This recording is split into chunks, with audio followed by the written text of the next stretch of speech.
Hi, and welcome back to the Canary Room. Coming up on the programme today, we check on the progress of the fifes, we'll have a look at the red poles, and we'll look at the green finches as well. We'll also check in with the Norwich to see how they're getting on. Later on in the show, we'll be showing how we ring the young, and we'll also check on some of the eggs. A massive thank you to everyone who's subscribed. We've just got our 100th subscriber to the channel. We've got hundreds of followers too on our social streams, Instagram, Twitter, Facebook and YouTube. Really appreciate it. So you'll remember on the last show that we had a couple of Norwich young in the nest. They were being reared by a fife hen. She was an unflighted bird. It was the first time that she'd hatched chicks under her. You'll see that she's in the cage behind. Now she's been moved because unfortunately at 11 days old she stopped feeding the young, and by the time I'd come in they weren't savable. It's one of the real difficult challenges with bird keeping, in fact keeping livestock of any nature. You're in a controlled environment, you do everything you can, but sometimes nature just has its way. She's quite fit, this bird, at the moment, and that may have been one of the reasons why she stopped feeding. She was keen to go back to nest. You can see that she's built on the front pan here. She's yet to lay, but she has taken the heavily variegated yellow cinnamon cockbird that I wanted to pair her with. She's not showing any interest in sitting on the nest. As I say, she hasn't laid yet, so she may well do. Now, I've moved a number of birds around the shed, and that's because for one reason or another, they're yet to come into condition, or in the case of this clear pair here, they've had a round of eggs, they weren't fertile, and then they've not been keen to go back to nest. So I've moved them, I've put a fresh pan in, given them baths to see if we can't kick them back into condition at all. So you'll recall in the last episode, we looked at the formation of the blue line. Now we've got a nest pan on the outside of the cage, and we've got two young birds. Unfortunately, the hen let both of the birds die. I intervened and topped up one of the birds for a couple of days, but it wasn't strong enough and we lost it. The hen's going back to nest again, and hopefully with the second round, she'll be in a better place. One of the challenges that we've got this year has been the weather. Fanciers up and down the UK talked about the successes and failures that they've had with the cold and then hot and then cold weather that we've had. Snow in May doesn't help. One of the things that I will do is move eggs around the shed when birds, for one reason or another, fall in and out of condition. It's not something I like to do, but obviously want to make sure that we breed as many young as we can so the stud can develop and we've got a team for the show bench later in the year. The hen we're about to see is sitting on 6 eggs. 4 of them have been moved in from another hen who abandoned them, and 2 are her own. Now, she's only been sitting for 7 days or so. Her 2 eggs, which are from the variegated line, are full. I checked them earlier in the day. The 4 eggs, which are from a dark pair, look like they've hatched. Now, we were going to bob them today. Fortunately, we've got some Matcam footage of eggs that we bobbed earlier on. The reason that I'll bob eggs is if the hen has walked off and the eggs are cold, the easiest way to check the temperature of the eggs is to lift them to your lips and almost kiss them. It might look a little bit strange, but it's a surefire way to check whether the eggs are warm or cold. Now, a hen will walk off the eggs, and that's absolutely natural, and they will go cool, but you don't want them to go stone cold. The ones that we bobbed here were from a variegated yellow hen who'd walked off them. They were stone cold. I put them in lukewarm water.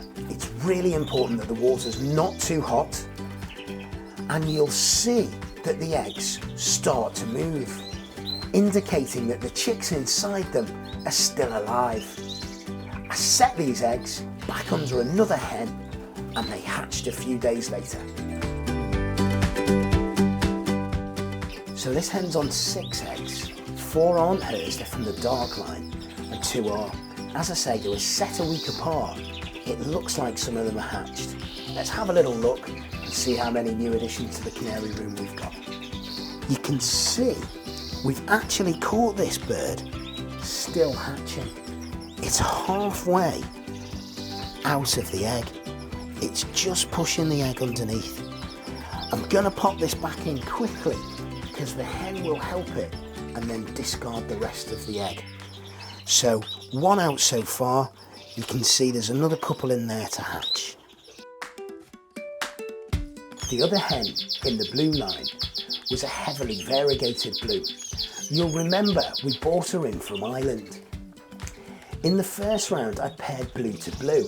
It wasn't a pairing that I'd done before. I wanted to give it a try. It didn't work for me, and so in the second round, the clear lines that I've established, I've run the ticked yellow cock over the blue hen. Now from this pairing, I should get variegated white birds, self-blue birds, variegated blues and clears. So basically a mixture of everything. They've hatched some chicks just this morning. Let's have a little look and see how many new arrivals there are. You can see there's just 1 chick hatched so far. 2 more good eggs to go, and you can see that the chick is dark, which indicates it's going to be a blue or a self bird. Although what's a slight concern is if I tip it back here, in its tummy, it looks like there's the start of a little black mark. That indicates an infection called black spot. It means that this chick, if it is infected, won't make it past 2 or 3 days old. There's not a lot known about the disease. It's fatal in the vast majority of cases. It's a hen I've bought in. See how it goes through the rest of the year. You can pass them on to some clutches and not on others. You'll remember in an earlier episode, we looked at the clear yellow hen behind me. I'd paired one of the cinnamon carrying buff cockbirds with her. It wasn't a pair that I'd like to normally do, but we saw him mate, and then she subsequently went on to lay 6 eggs. After a couple of days, I noticed 2 of the eggs were on the floor of the cage and she'd thrown them out the nest. I checked the eggs and was disappointed to see that despite the fact that they'd mated on a number of occasions, only 1 of them was full. What I did do, because I didn't want to lose an opportunity with her, is take the chance to set some of the red pole eggs underneath her. I've split the eggs, so 3 are under here and 2 are under the red pole. It's an unflighted red pole hen. I'll give her 2 to rear in the first round, see how she gets on. We'll have a little look at the red poles a little bit later on, but for now, we'll have a look at the eggs in here.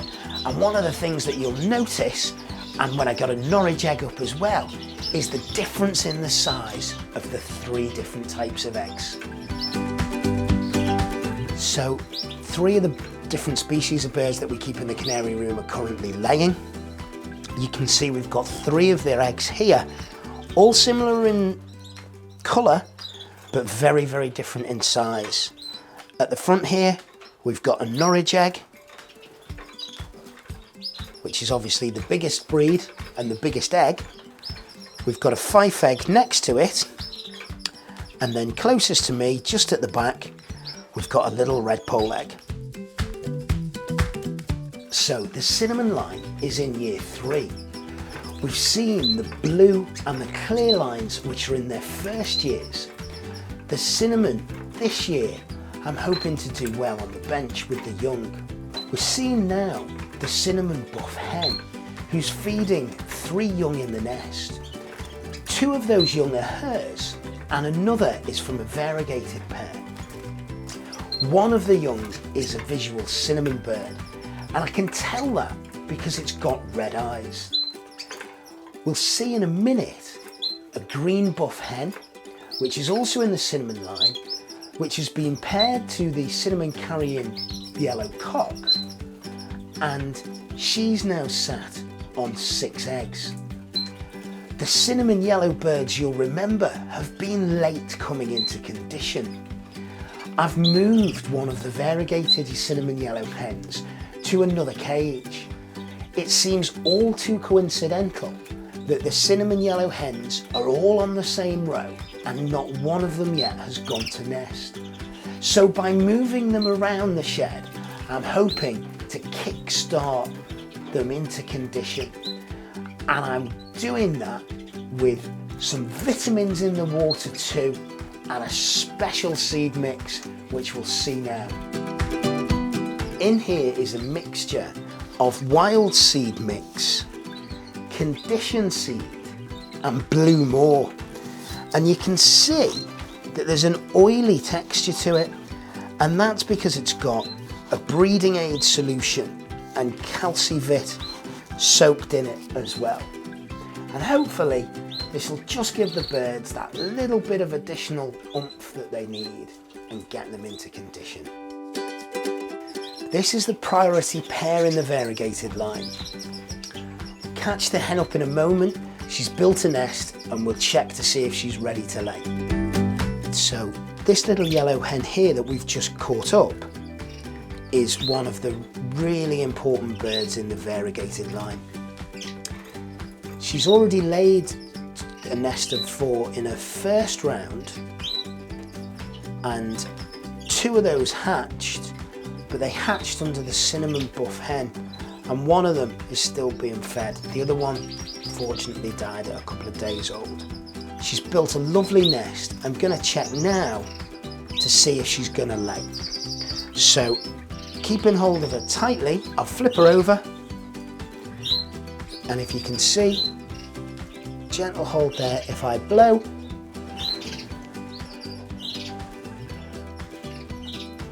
around the vent area, you can see there's a swollen vent, and the egg, which she'll lay tomorrow, is there.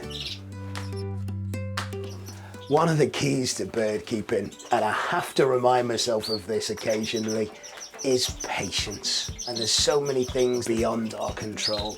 You'll see in the cage behind here is a clear yellow hen that we brought over from Ireland. Regular viewers for the show will know that she hadn't picked up a piece of string and shown no interest whatsoever.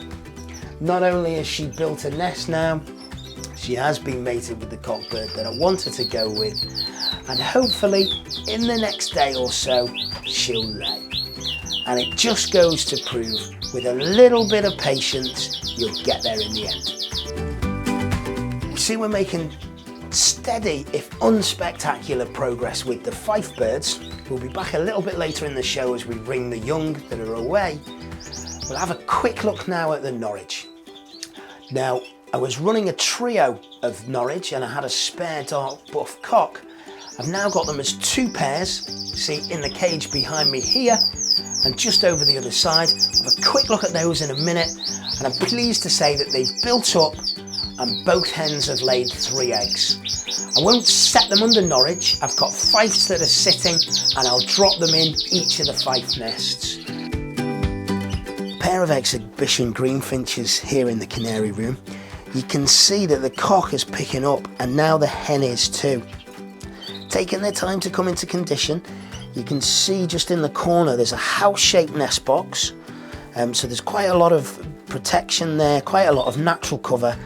The hen's picked up a big clump of nesting material now, and the cock's coming into really good strong condition, and I don't think it'll be long until the greenfinches have built up and laid an egg. Just seen the greenfinches really, really pleased that the redpolls, the best pair of redpolls, have gone down to nest. The hen is currently on 2 eggs, there's 3 set under a fife. Have a quick look at Mat Cam and we'll see her on the nest. You can see she's looking up now, she's quite inquisitive. She'll sit tight, and the incubation period for a redpoll is about 12 days. If we cut back then to the main cage, we can see that the cock redpoll is just on his own at the moment. So this is a 3-year-old cock redpoll. Normally, many fanciers would take the cock out. I'm going to leave him in. It's a flight cage, and I'm happy to leave him in. Obviously, I'll keep an eye on things. They've been known to drive the hens back to nest quickly. They've been known to throw young and eggs out of the nest. I had this bird last year with a different hen. He didn't do that. In fact, he kept feeding the young until they were 21 days old. So I'm going to give him another chance this year. It's an unflighted hen, it's a young hen. So I want to see how the pair of them get on. We've got a couple of nests away from the variegated lines. We've got the birds feeding themselves now. And what we're going to do is ring them. Now, we've just chatted about how we have to ring the British birds with closed rings. With the fifes, it's slightly easier. It's split aluminium. So we're going to pop the rings on them now. Rings help for identification. Don't need to ring the birds to show them. Don't need to ring them for any other reason really, other than to know what they've been bred out of. Ideally, as you develop a stud of fifes, over the years, you want all of your clear birds and all of your dark birds to look the same. So all the rings do is help form an identification. So here they are. There's a pack, they come in packs of 10s. We've got a little plastic thing of pliers here. And let's take a look at how we pop them on. You can see with the rings, they've got the number on, which is the number of the bird. In this case, it's number 1, so it's the first bird we're going to ring this year. And then just over here, the year, 16. You'll notice as well that the ring colour is orange. Now this follows the IOM ring colour series. So last year's birds were a mauve ring, and this year's birds will be an orange ring. It's an easy way at a glance to determine the age of the birds. With the ring, all we do is open the pliers, we pop the ring in and almost close the pliers over. So if we can see that there, that ring now is ready to go on the bird. I'll catch one up and we'll come back and we'll ring it. So we've got the young bird here firmly in the hand. We've pulled the leg out. I like to ring the right leg of the bird for no other reason than I'm right-handed. The plier goes on, it closes over. We'll roll the ring round and just tighten it off, and you can see now that that bird is rung.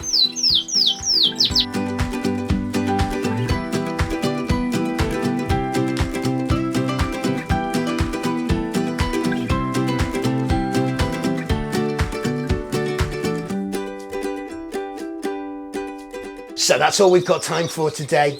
As always, check us out on Instagram and Twitter. Watch our YouTube channel for hints and tips from the show, and don't forget to like our Facebook page. If you've got any questions, email them in info@thecanaryroom.tv. Until next time, take care.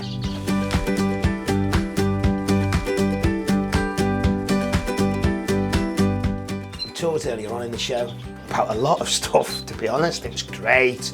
Some of it was funny, some of it wasn't. We'll bob them. We'll ring some of them. No, I don't like that. Sound check. 1, 2, skip to my loo. 1, 2. Mary had a little lamb. Yeah, got that. So, I don't know why I always start sentences with so. So, yes. So, welcome back to this bit. Look at our YouTube channel. Look at our YouTube channel. It's marvellous. It's a thing of real beauty. Look at it. Admire it.